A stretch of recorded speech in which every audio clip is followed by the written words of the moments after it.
Look up. That brilliant star near the horizon at dusk or dawn, that's Venus, the third brightest object in our sky after the sun and moon. But here's the strange part. You've seen Venus, but you've never actually seen it. For centuries, we gazed at this glowing world, mesmerized by its beauty, wondering what lies beneath its dazzling veil. But Venus doesn't give up its secrets easily. Its surface is completely hidden beneath a blanket of clouds so thick, so toxic, that visible light can't penetrate. Not even the strongest telescopes can peek through. It's like trying to look through a wall of smoke soaked in acid. And for decades, that's all Venus was. A blank yellowish orb, smooth, silent, mysterious.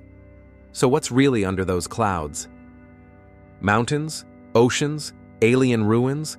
Theories ran wild because no one could prove otherwise, until we found a way, not to look with eyes, but to listen, with machines, with radar, and with patience.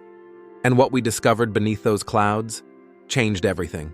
If Earth wears a blue sky like a gentle veil, Venus wears a mask of poison. Its clouds aren't made of water vapor.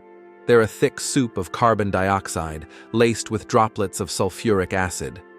The pressure on the surface? Over 90 times greater than Earth's. That's like being 900 meters underwater, enough to crush a submarine. And the temperature? Hot enough to melt lead.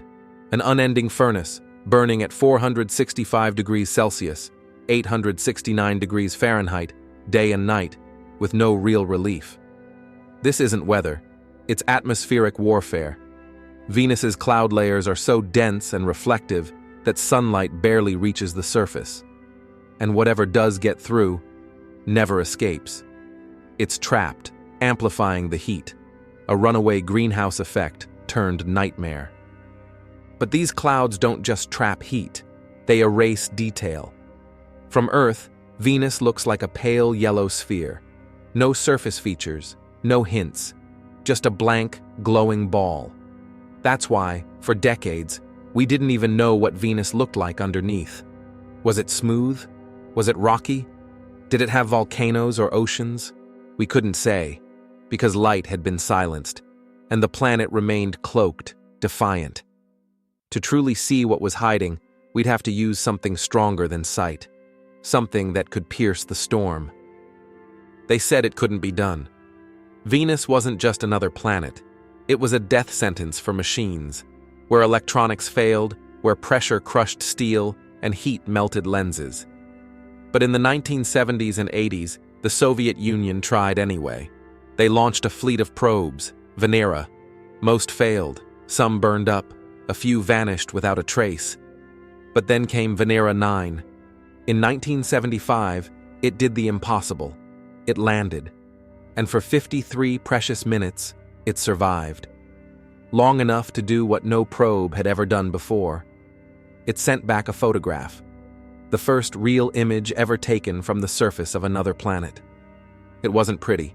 Black and white, warped by pressure, rocks scattered across a cracked, lifeless plain. But it was real. Not an artist's guess. Not a simulation. Actual stones, actual ground, captured in a moment of robotic bravery. Venera 10 followed days later. Then Venera 13 and 14, years after. Each mission lasted mere minutes. But within that sliver of time, they sent back images, sounds, even soil analysis. And what they revealed was shocking. The sky glowed a toxic yellow. The ground looked scorched, layered with interlocking slabs like a shattered crust. It was no paradise. It was a furnace in disguise. But humanity had finally broken through the veil. We hadn't just touched another world. We'd seen it. You can't photograph what you can't see. So scientists did something bold. They stopped chasing light and started chasing echoes. In 1989, NASA launched the Magellan spacecraft. It didn't carry a camera. It carried radar. Instead of waiting for sunlight, Magellan sent radio waves through the clouds. Those waves hit the surface, bounced back, and revealed a world no one had seen before. Magellan mapped 98% of Venus's surface, with detail down to 100 meters per pixel. And what it found was jaw-dropping. endless volcanic plains, massive shield volcanoes, wider than any on Earth, pancake-like domes, twisted fractures, like scars across the skin of a broken world. There were highlands taller than Mount Everest, and regions so smooth they reflected radar like glass.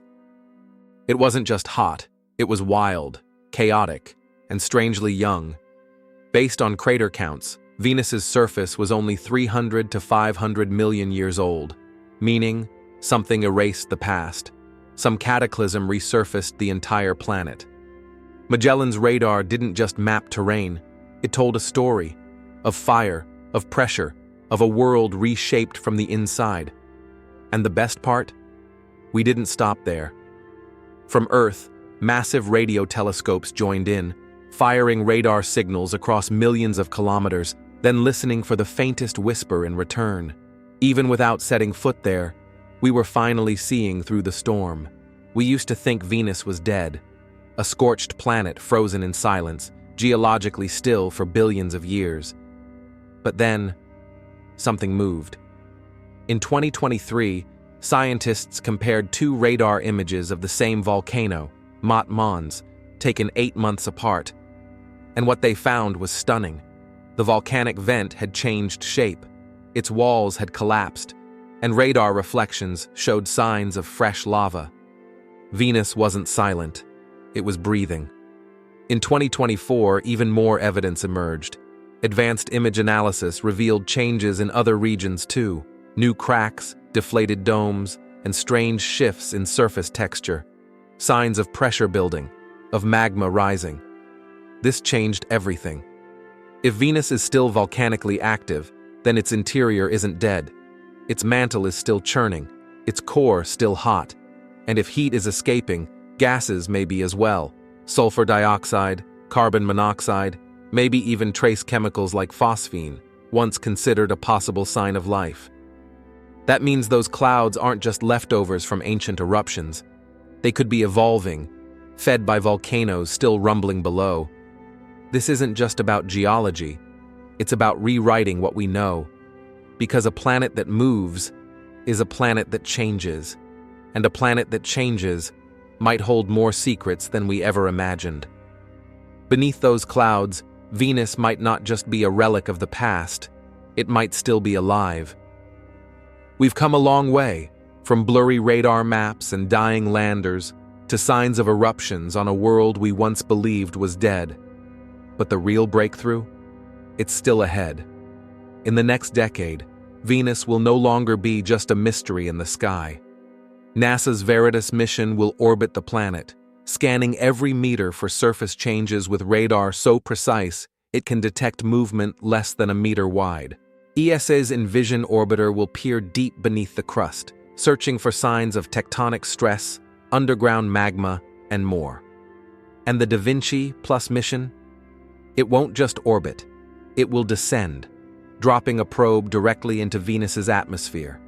As it falls, it will analyze gases, temperatures, chemistry, unlocking secrets layer by layer, from cloud top to inferno. For the first time in history, we may witness Venus in motion, not through guesses, but through data, through proof. And why does that matter? Because Venus isn't just another planet. It's Earth's twin, same size, same composition, same distance from the Sun. But while Earth became paradise, Venus became a warning, a vision of what can happen when climate, chemistry, and chaos spiral out of control. So maybe the real question isn't, what's hiding under the clouds? Maybe it's, what can Venus teach us before it's too late?